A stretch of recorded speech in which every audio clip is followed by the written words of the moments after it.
We always have a blast chatting with our guests about all sorts of different topics, but sometimes we go off the rails and dig deeper into their automotive and motorsports pasts. As a bonus, let's go behind the scenes with this pit stop mini-sode for some extra content that didn't quite fit in the main episode. Sit back, enjoy, and remember to like, subscribe, and support Break Fix on Patreon. Where do I find an Brad, I'm INRA totally event? buying it. You're killing this, man. Yeah. The new Camry is awesome. Okay? The new Camry is like, I think that car, the shape, the way it looks. I mean, you can edit this out, please, but the car is awesome. And it used to be like, oh, look, that's your grocery, get a Camry. And they're fast. So when we were there, Trailers and the Club Racers ran at the same time of the same group. Does that still exist? Oh, thank God. No. That was rough. Yeah, that was the Blue Extreme. Is that what that was, Yes, Corey? that was the group. That was the group I was in, and it was funny. Just as a sidebar, I forget where we were. I think it was Summit Point, and because we were all locals and we knew Summit like the back of our hand, they gave us half a track. And within half the track, we caught the Club Racers, and then they were pissed because they were like, "What is going on? You guys are." We're like, "You're in our way. We're not in your way. Like, get out, move." Yeah. You know. So I'm glad that's changed. That was really, really awkward. So it was, and I was on the board when they decided to do that. Yeah. And I was never a fan. You know, I told them, you have race cars on track. If you want to just make it free passing, make it free passing, just have the safety stuff in the car. It was not ideal for sure. Nobody liked it. So. Yeah, it didn't really work. It was just awkward. I mean, on some tracks it didn't matter, but something like Shenandoah, oh my God, it's like, it was a mess. I just wanted to bring it up because I've been kind of thinking about it, remembering back. All right, so I'm going to have an off-the-record moment here, okay? So when we ran with you guys in 18, the classing, I don't know. I know it's different now, and I hope it's different. But the jokes are unending about the way things were classed before, because you could have like a V8 swap Miata, ST7.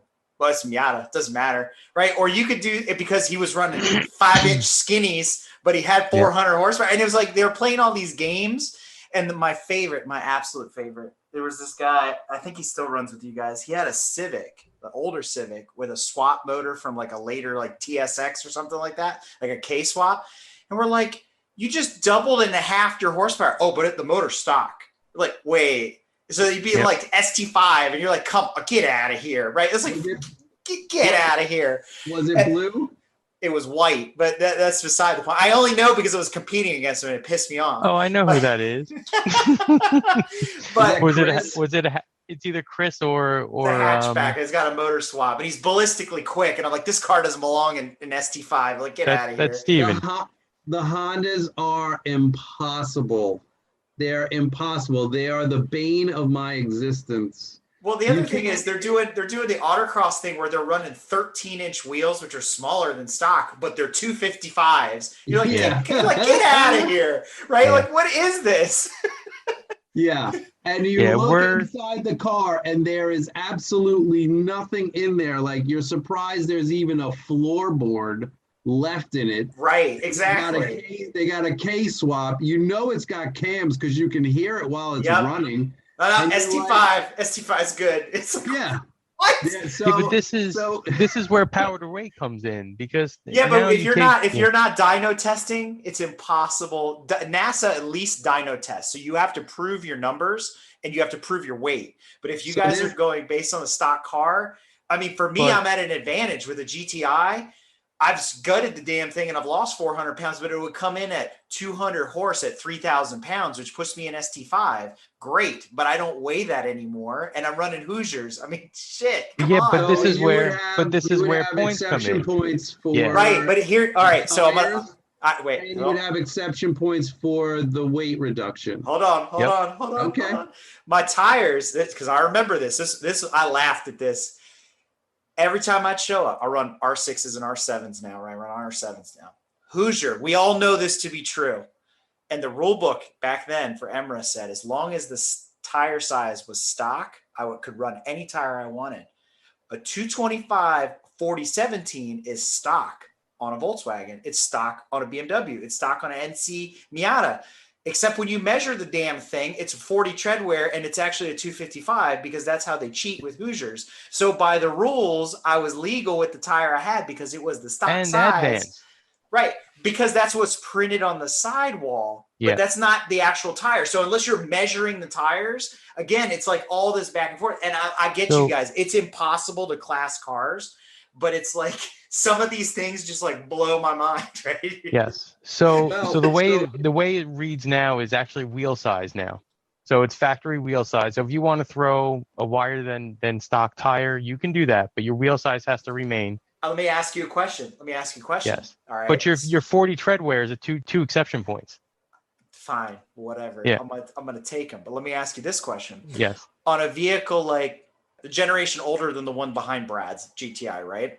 There were different wheel packages from the factory. You had 7s, 7.5s, and 8s, and you had them in 17 and in 18. I run a 17x8, which is a factory option wheel size, but I'm running a team dynamic, so I still fit the rule, right?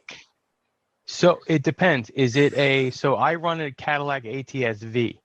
So the regular ATS is a 18x8. The ATS-V is an 18x9. I'm not allowed to run the 18x9 on an ATS because it's considered a model change going from an ATS to an ATS-V, not an option. So there's a difference between an option and so in the Volkswagen world, it's a trim option. Oh, you wanted the bigger wheels? They're an extra $1,000, and you could get the bigger wheels. They were an option. You could run that was them. available. You could run them. So but that's what part I'm of the saying. game you mentioned before. Exactly. So, exactly. Yeah. But for me, here's my whole deal. So I run an ATS-V, and my problem is on the ATS-V, it's a 4,000-pound car with 255s up front. Right. So I run a 265 Yoko, which is really a 275, which is way too wide for the wheels. So I'm rolling over on them constantly. But there's no exception points there. But I have two-way adjustable dampers. One-way adjustable damper, that's an exception point. And if I gut and cage it, that's another exception point. That's it. I can't do anything else to that car if I want to maintain my class. What class do you run in? I'm curious. I'm in ST3 because I'm like 10 and change horsepower to weight. So yeah. So my next season, I'm pulling out my adjustable dampers. I'm going to put in my stock dampers, go with wider than factory wheels with a gut and change. That's my same 2 points. You guys, you have a really hard job of keeping track of all this stuff. My God. Well, so listen to this. You have magnetic dampers in the Audis and the Cadillac, and you can buy a controller for those.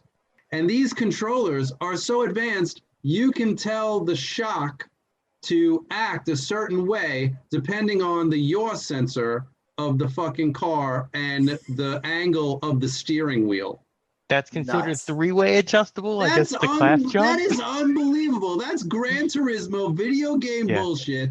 And you could just, hey, you got $350, you can have that too. Yeah, and then there's the guys that take all that. There's the guys that take all that, throw them in the trash, and put coilovers on, right? So it's like, where do you go with that, right? Yeah. So, but one of the things that we're running into this season is we're taking that Honda Civic now, and perfect example, we met this guy that came over from SCCA time trials, and we're having dinner with him the night before. We're hanging out, we're having a good time. He's like, yeah, my car is basically stock.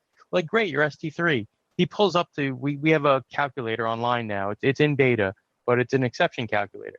We said, hey, fill this out, tell us tomorrow morning. He pulls up the tech. He's like, yeah, I have 23 exception points. We're like, what? Your car is basically stock, but you have 23 exception points? So he's really STGT. We were easy on him and bumped him from ST3 to ST1. And he's competitive in ST1. But like those Honda guys now, they pull up. Yes, we don't have a dyno sheet. We don't have a scale sheet. But we know your base class is ST5. You're gutted. That's a point. We see your weight reduction. Every 100 pounds is a point. You're running wider than factory wheels. That's a point. You're running, upgraded brakes or a big brake kit. That's another point. All of a sudden, they're in ST2, ST1 now. So what's happening, though, is we're getting guys that pull up, and they're saying, like, I have 25 exception points. So now all of a sudden the STGT class is like filling up because of all these Honda guys and these guys that are tuning and the so Subarus, the anything that's Subarus, a turbo. So we're trying to police, and the more we police, the more we're bumping people. I'm with you because all of the 4th gen Volkswagens were an ST7 to start with, which was awesome. And then it's like, well, I bought my way up to ST5, and I was competitive there. The problem was the guys with the Honda swaps, and I'm like, you don't belong here. I mean, the times themselves said it, which actually gets me to a great kind of segue just on this topic that we're having, this discussion we're having right now, which is, why not go packs like SCCA does to say your time then shifts your class, right? If you're blowing out your bracket, let's call the ST class as a bracket. If you're blowing out your bracket, then you move up. What we're looking at on that.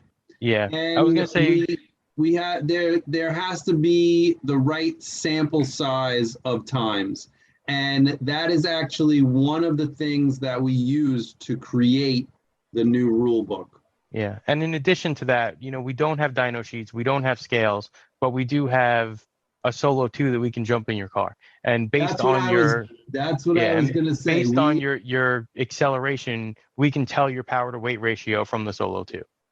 So we have the Solo, and we have been bringing scales to the track. We have not scaled anybody just yet, but the scales are there at the track. And, if you're going outside what you're claiming, you're going to have the Solo 2 in the car. We're going to monitor your times and say, hey, you ran 3 seconds slower than you ran before. What's up with that? We want sandbagging. No sandbagging. So, and now, hey, you come in with the Solo and you roll up on the scales and we say, oh, yeah, we have a different setting now. There's no tricking 10 gigahertz GPS. Like that's, you put that in the car, you run a similar lap, and we can tell your power to weight ratio just from that. So, I mean, and if you do get scaled, are you requiring people to do like SCCA and put the weight on the side of the car?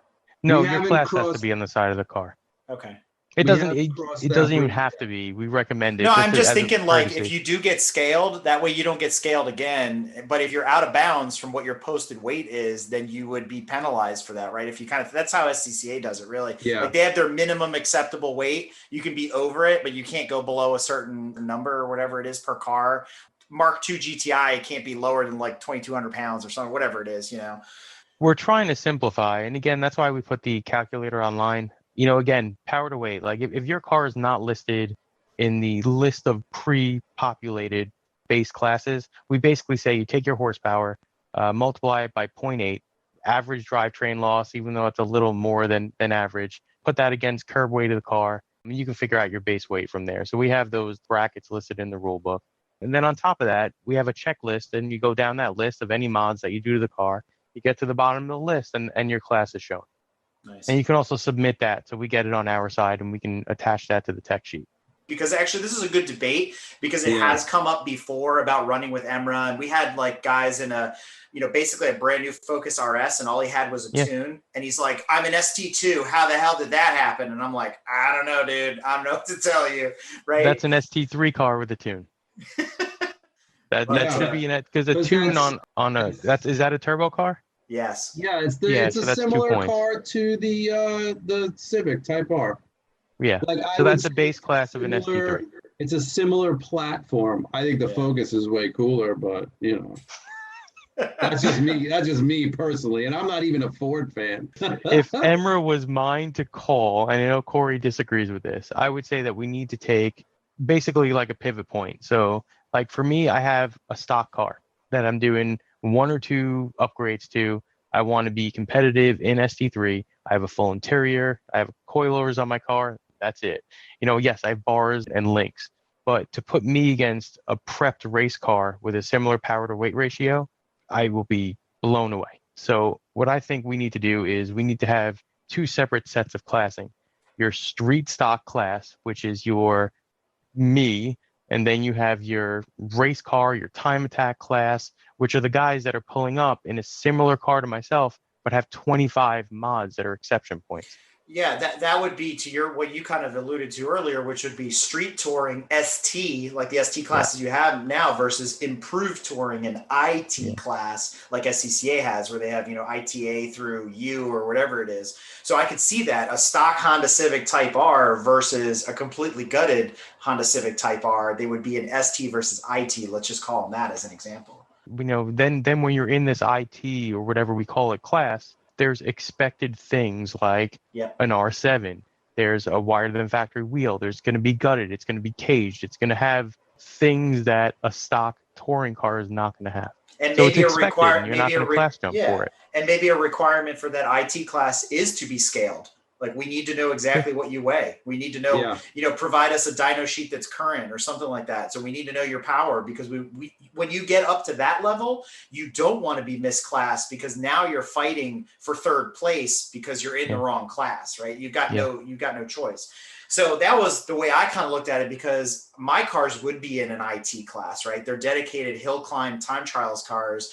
Go running against a pedestrian, we'll call it that, it doesn't work. So you put a 911 that's suddenly in ST5, and it's like, well, it doesn't all gel. So having that separation that you're kind of painting a picture there of makes total sense. And then it makes it more fair. Like, hey, I can compete with that guy with the Honda with the motor swap. It makes sense that we're together and not with the dude with the 911 turbo from 10 years ago or whatever, Yeah, it's a difficult thing because the cars are ever evolving, and you just watch a Honda Civic run a 58 at Lime Rock, and you're like, that is not an ST4 car. Yeah, no joke, right?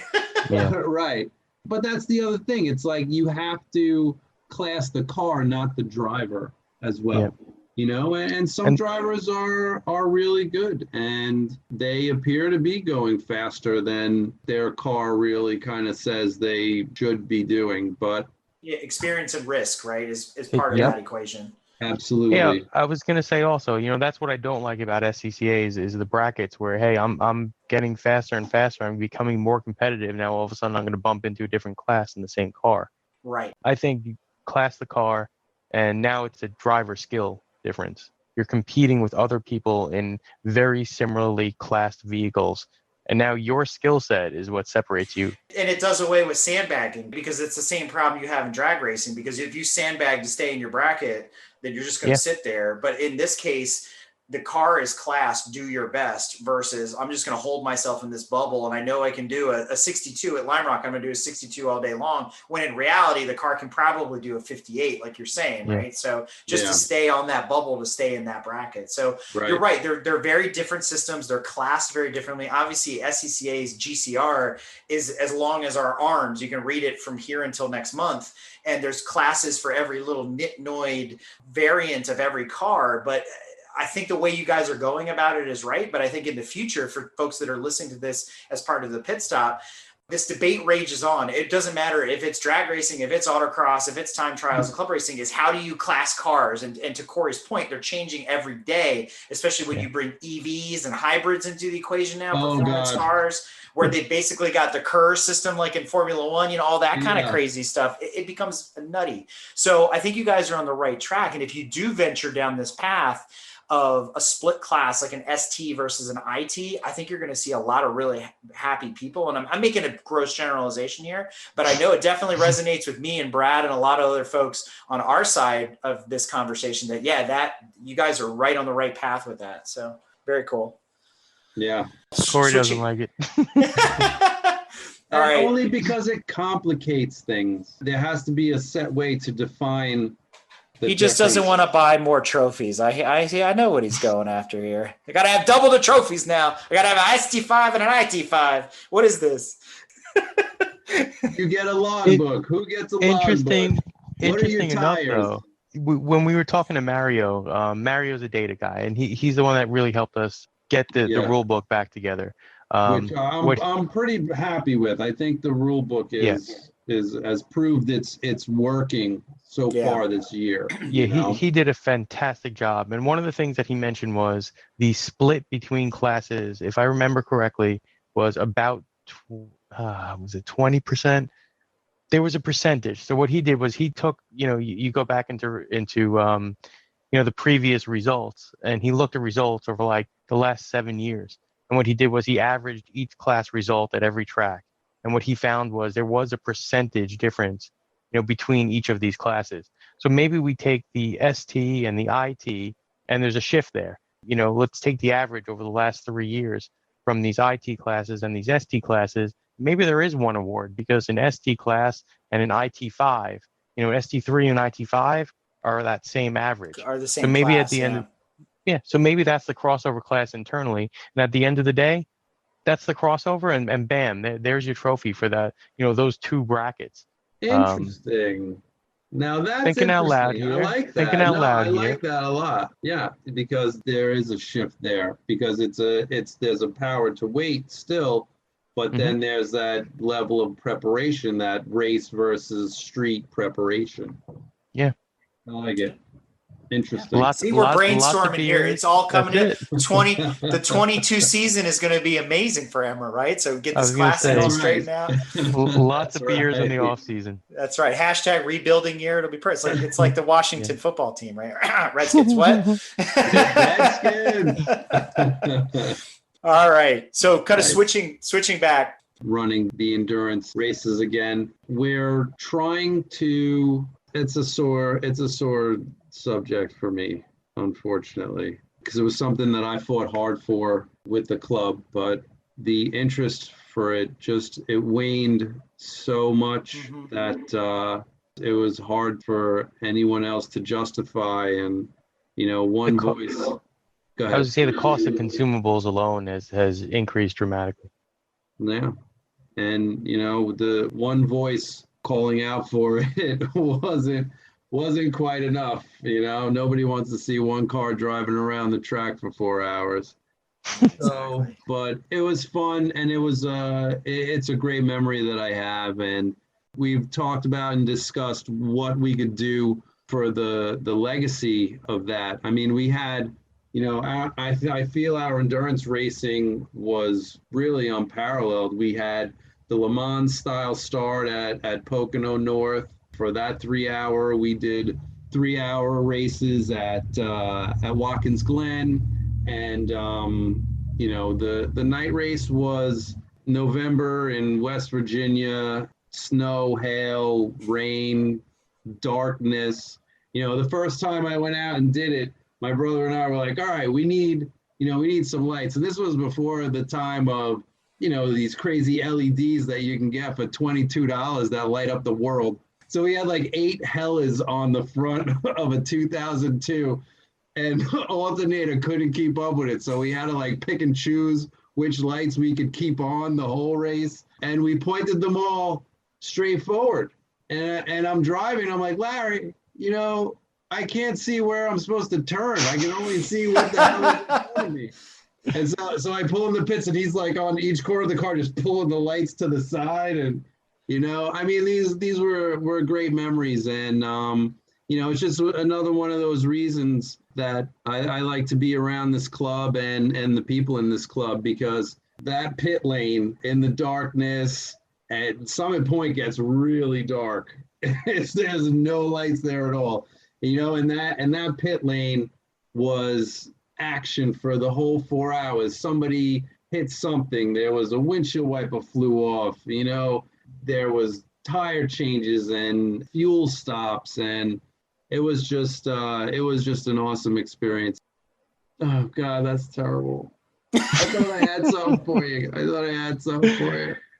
We're hoping I'm to see used you to. guys I'm back used out to. on the I track, just. too. I just roll, man. I'm just like, when I'm in the mood, I just go. I know what you said was so awesome, and I'm like, in my head, I'm thinking, oh man, that's gonna be good. I'm just gonna say like, totally, thank you so much, and then it's just all fell to shit. That's going in the outtakes part, by the way. It's Nice. No. Thank you guys. Really, this was awesome, and I really appreciate it. Yeah, lots of fun. Hopefully we could do this again, and hopefully see you guys out at the track.